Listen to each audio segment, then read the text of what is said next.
सुप्रभात बच्चों।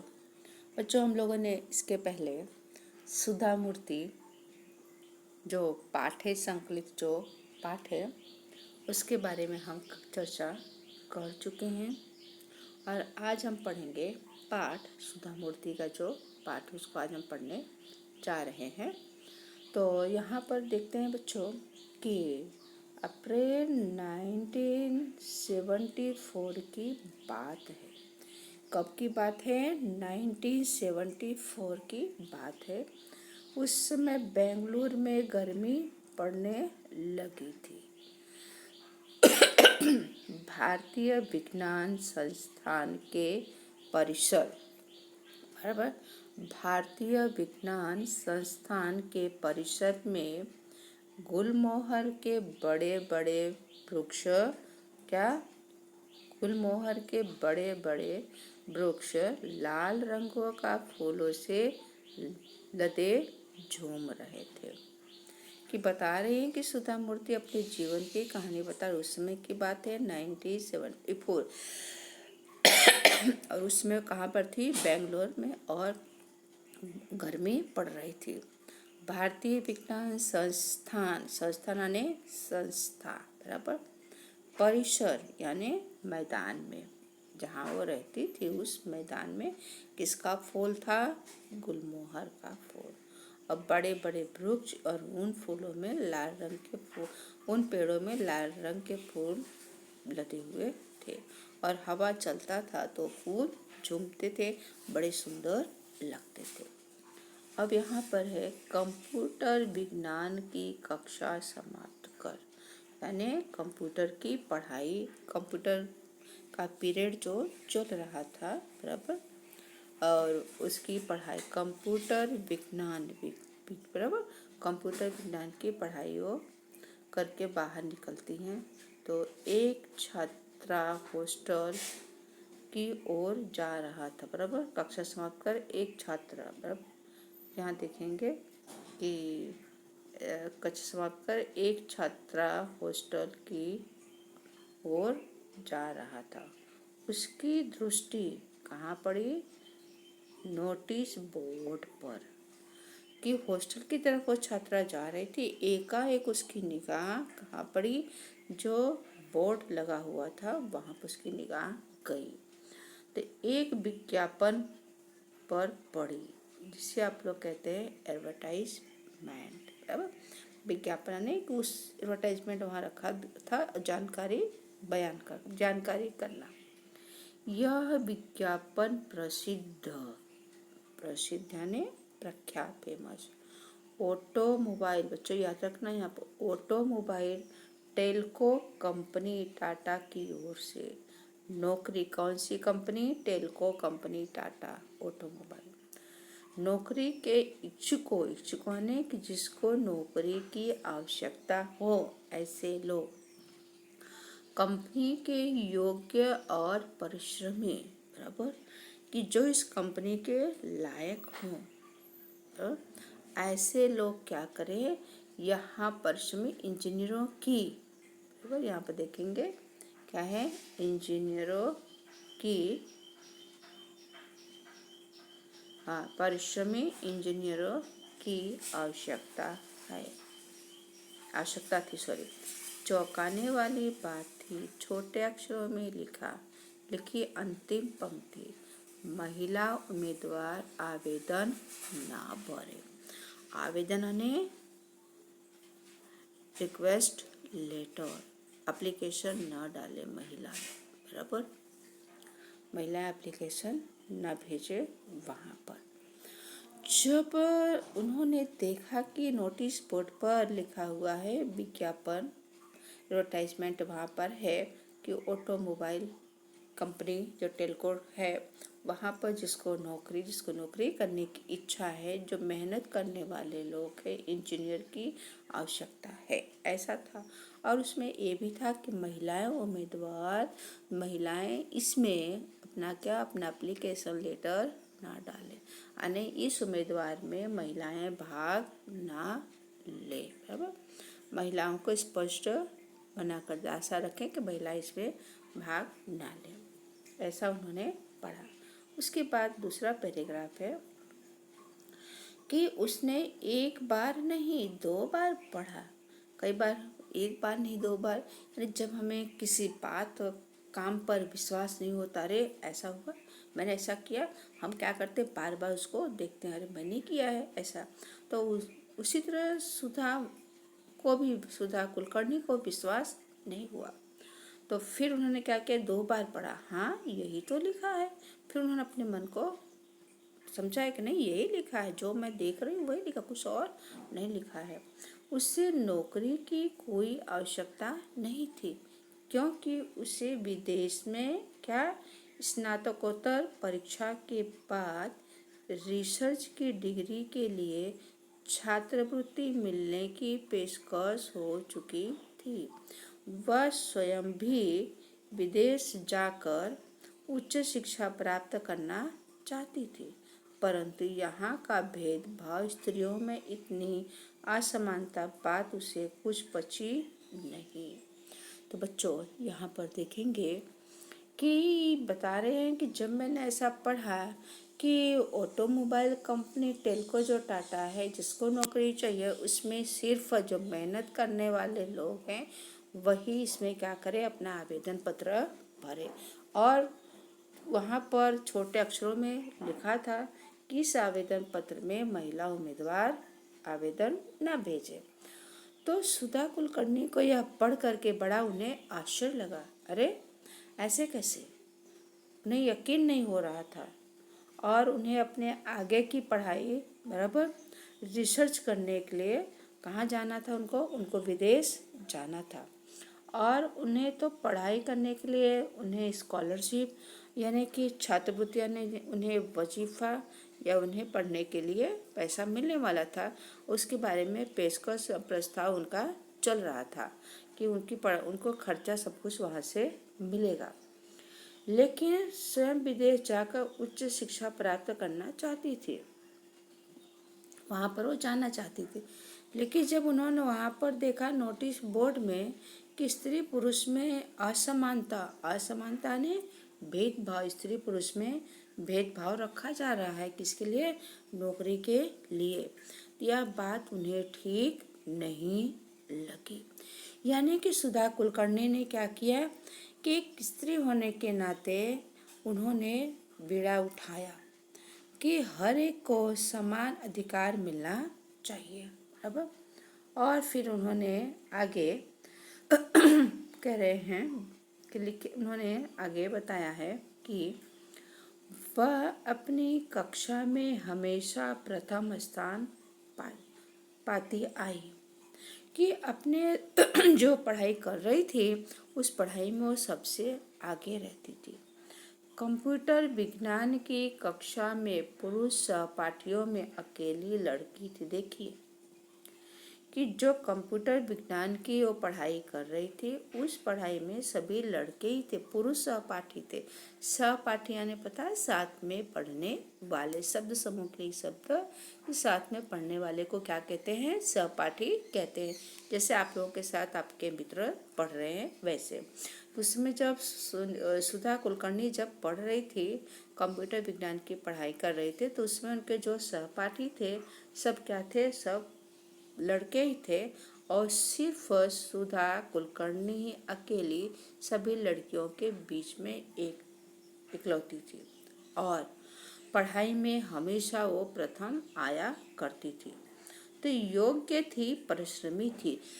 क्या थी, योग्य थी, योग्य ने काबिल थी, लायक थी। परिश्रमी यानी मेहनती थी, जो लायक होगा वही मेहनत करेगा तभी वो लायक बन जाएगा, बराबर। तो वो चीज़ सुधा कुलकर्णी में भी था। बच्चों देखो, तो आप लोगों का भी जो फील्ड, जो गोल है, आप लोगों को अपने ध्यान में लेकर के चलना है कि मुझे क्या बनना है और उसके पीछे मुझे कितनी मेहनत करनी है, बराबर। इस पाठ में हमें यही समझाया है, बताया जा रहा है कि हमें अपने आप को कैसे आगे ले जाना है और उसके लायक हमें अपने आप को बनाना है। और बनाने के लिए क्या करना पड़ेगा, हमें कठिन मेहनत करनी पड़ेगी। बिना मेहनत किए हमारे जीवन की नैया पार नहीं हो पाएगी। आगे, तो उससे कुछ तो करना होगा, बराबर। इस भेदभाव का सहना उसके बस की बात नहीं है। वह इसका विरोध करेगी और डटकर करेगी।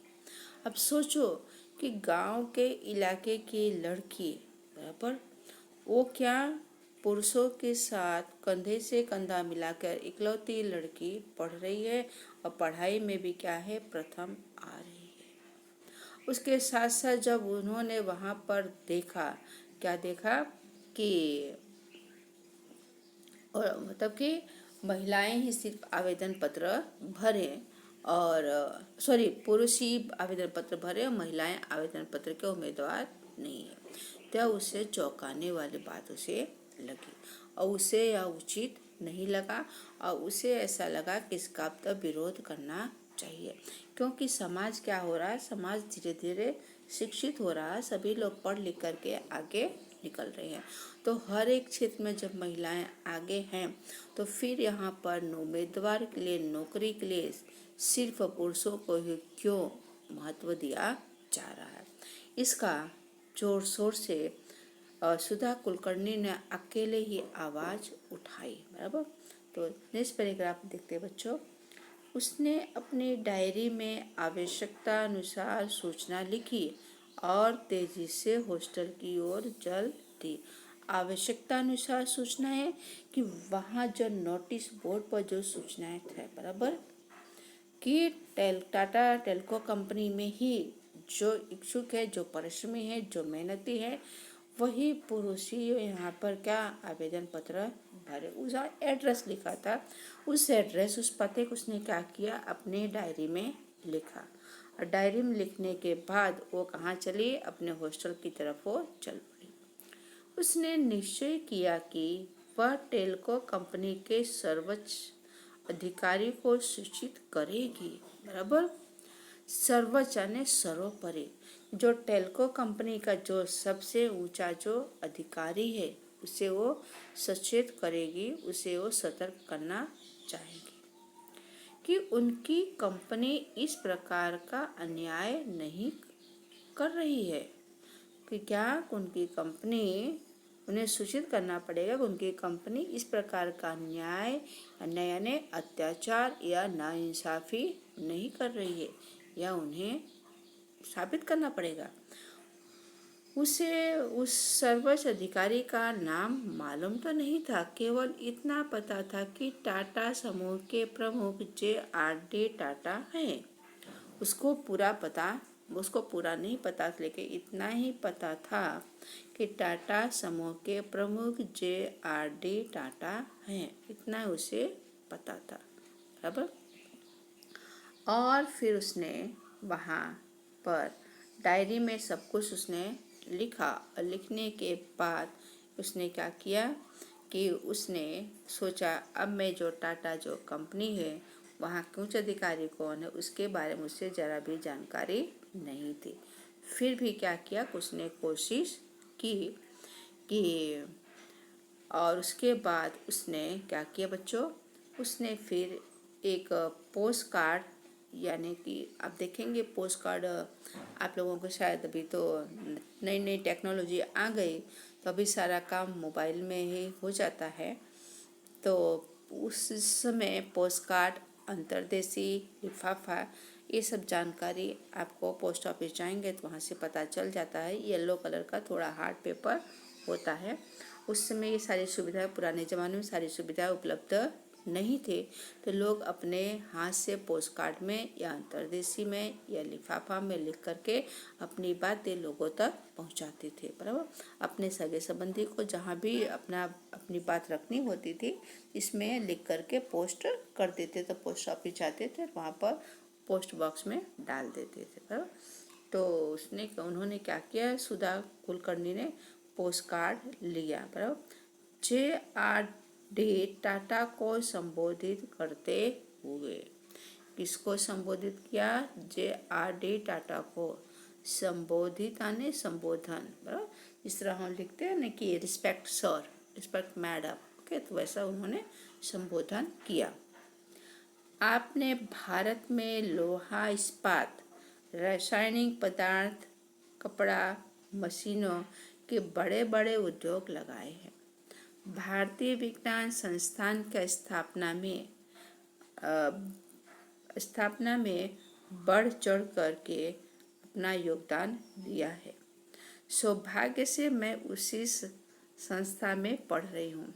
मैं हैरान हूँ कि टेल्को जैसी कंपनी स्त्री पुरुष के बीच ऐसा भेदभाव कैसे कर सकता है।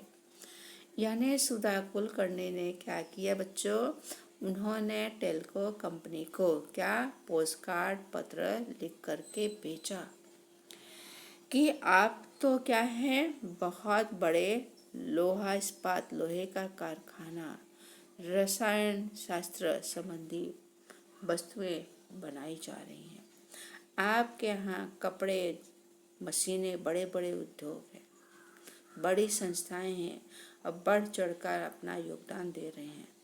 सौभाग्य से मैं उसी संस्था में, कौन सी संस्था में, जो इनकी जो संस्था है, बराबर, उसी संस्था में सुधा कुलकर्णी क्या अपनी पढ़ाई कर रही हैं। लिखती हैं कि मैं हैरान हूँ कि स्त्री और पुरुषों के बीच में ऐसा भेदभाव। उन्होंने इस तरह का पत्र लिख करके कहाँ भेजा बच्चों, उन्होंने लिख करके टाटा समूह प्रमुख JRD टाटा को भेजा, बराबर। और उसके बाद फिर क्या हुआ, फिर उसके बाद यहाँ पर देखेंगे कि बता रहे हैं, आगे लिखा गया है कि 10 ही दिन में, बराबर, कितने दिन में, 10 ही दिन में कंपनी ने उसे तार भेजा। क्या भेजा, तार। तार ऐसा है कि बच्चों के जिस तरह अभी हम लोग इंटरनेट यूज़ करते हैं तो फटाक से कुछ टाइपिंग करते हैं, सामने वाले व्यक्ति को हमारा SMS मिल जाता है, लेकिन उसमें ऐसी सुविधा नहीं थी। पोस्टकार्ड, अंतर्देशी, लिफाफा, कवर, ये सारे जो पत्र जाते थे लोगों के पास, उसको पहुंचने में बहुत टाइम लगता था। लेकिन जो तार जिसे कहते हैं टेलीग्राम, बराबर, वो जल्दी पहुंच जाता था, लेकिन उसमें थोड़ा सा खर्चा ज़्यादा होता था। तो टाटा वालों ने फिर तार भेजा कंपनी के खर्चे पर पूना शहर में साक्षात्कार के लिए उपस्थित। अब बच्चों यहाँ पर ध्यान देंगे कि जब सुधा कुलकर्णी ने, बराबर, टाटा को क्या पत्र लिख करके भेजा कि मैं ही आपकी संस्था में क्या हूँ, मैं भी यहाँ पढ़ाई कर रही हूँ। और फिर उन्होंने 10 दिन के अंदर क्या भेजा, टेलीग्राम भेजा, और कंपनी के खर्चे से उन्हें पूना शहर में साक्षात्कार आने मुलाकात, उपस्थित आने, हाजिर हो, उन्हें वहाँ पर सुधा कुलकर्णी को बुलाया। अब सुधा कुलकर्णी आवश्यक तैयारियों के साथ वह लड़की पूना पहुंची। कहाँ पहुंची, पूना पहुंची, बराबर। साक्षात्कार आरंभ हुआ, अन्य मुलाकात आमने सामने हुई, बराबर, आमने सामने मुलाकात होती है। काफ़ी तकनीकी प्रश्न पूछे गए, तकनीकी का ना, टेक्निकल प्रश्न पूछे गए, जिनके उन्होंने सही उत्तर दिए। अब देखिए यहाँ पर, तभी एक बुजुर्ग सज्जन ने स्नेह में वाणी में कहा, बराबर, बुजुर्गा ने वृद्ध बूढ़े व्यक्ति, अब सज्जन ने भला आदमी, स्नेह में यानी मैत्री भाव से, एक अपनेपन के भावना से कहा, तुम जानती हो कि हमने महिला उम्मीदवार आवेदन ना भेजे क्यों लिखा था?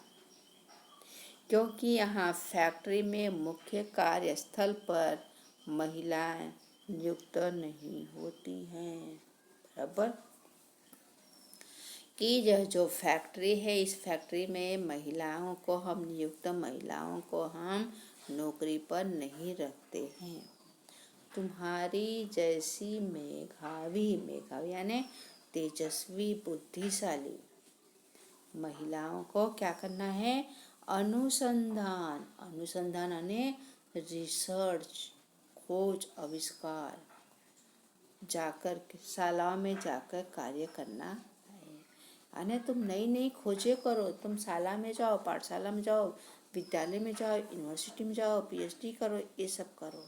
इसलिए हमने ये सब क्या किया था, हमने इसीलिए इस उम्मीदवार के लिए मना किया था, महिलाओं के लिए। तो बच्चों आज हम इतना ही करेंगे, बाकी आने वाले समय में आगे इस पाठ की चर्चा करेंगे। यहाँ पर हमने पार्ट 1 तक किया है। Thank you.